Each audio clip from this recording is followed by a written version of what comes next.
On the morning of January 6th, 2025, at 11:15, a guy named David Morrow was chilling on his apartment balcony, enjoying the views of the Pacific Ocean.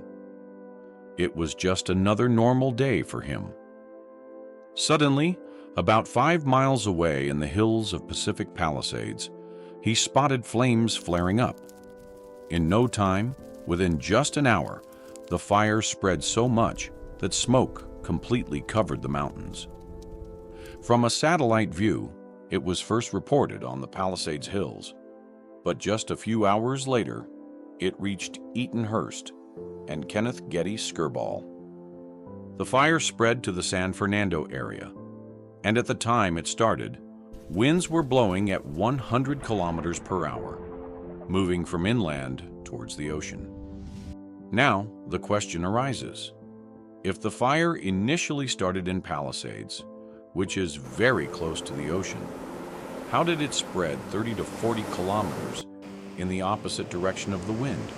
This fire has completely devastated an area of 38,000 acres, or about 150 square kilometers.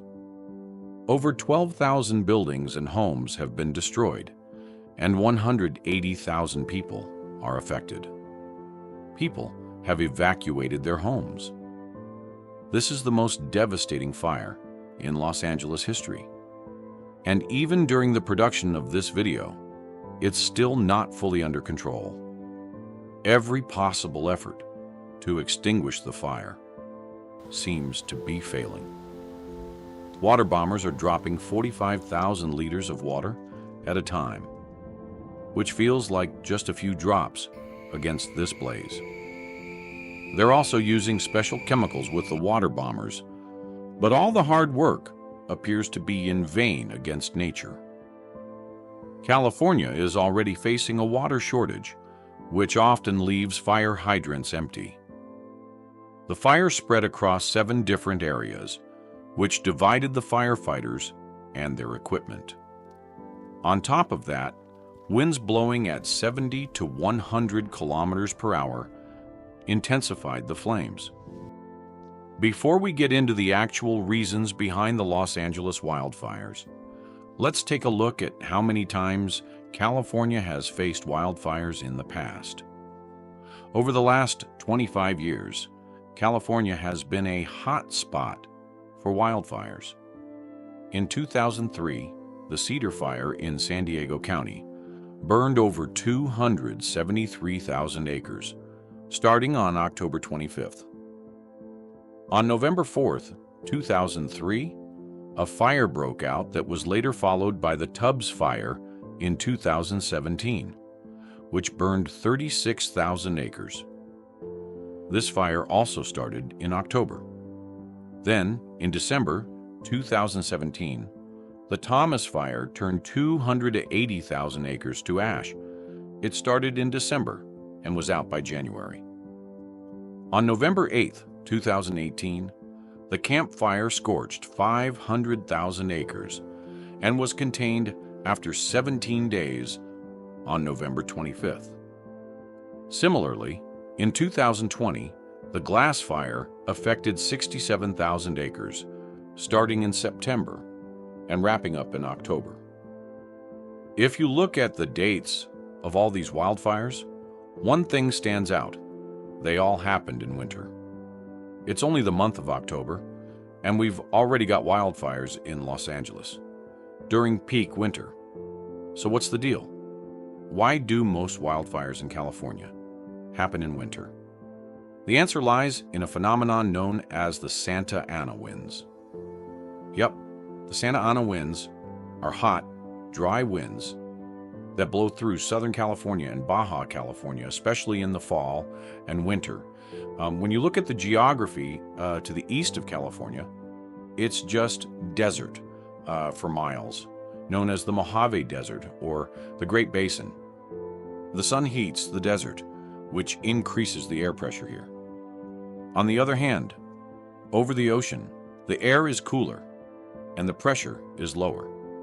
That air moves from high pressure to low pressure. The bigger the pressure difference, the faster the air moves. And that's exactly what happens here. The Santa Ana winds from southeast California rush towards the ocean. These dry, warm winds suck up moisture from wherever they pass through. The whole region gets dry this season, and the bushes and trees completely wither, making them super easy to catch fire. The Santa Ana winds turn the entire area into fuel for wildfires. And if a fire does start by mistake, those strong winds just fan the flames even more. The burning embers spread quickly, and before you know it, the wildfire is out of control. Ideally, the fire should spread in the same direction as the wind, but in Los Angeles, it's the exact opposite. The fire was first spotted near Palisades, close to the ocean, and later spread into the inland areas. To understand why this happened, we need to take a look at an interesting phenomenon called mountain wave rotor.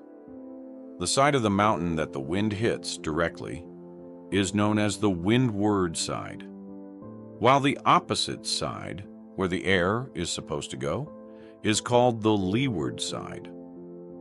What happens is that when the windward side blocks the wind, it creates a vortex effect on the leeward side. The wind keeps swirling around, so up on the mountain, the wind blows one way, but down below, it blows the other way. This phenomenon plays a big role in Los Angeles too.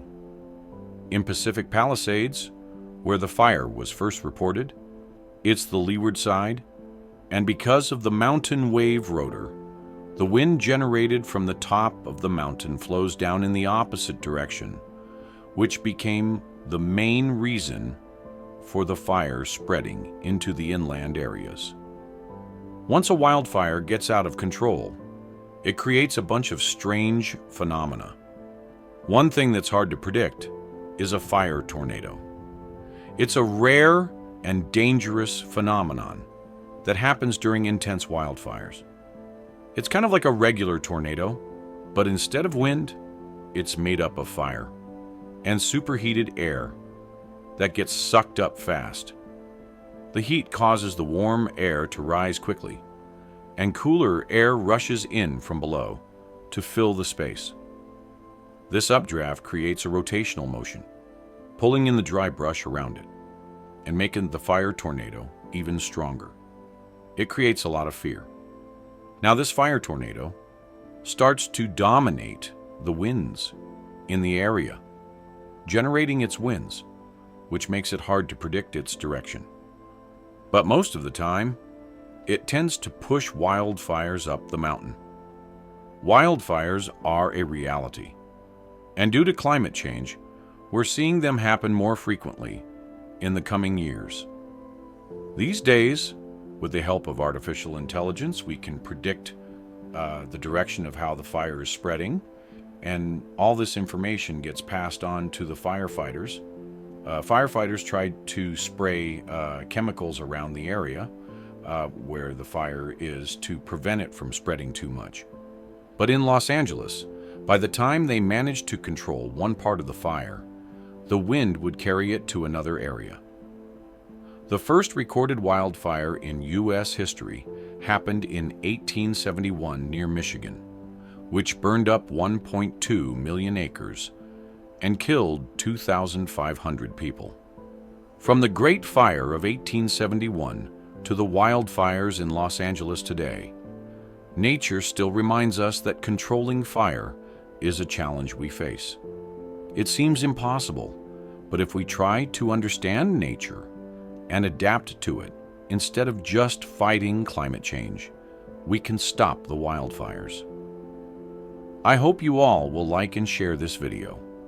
See you in the next amazing video. Goodbye.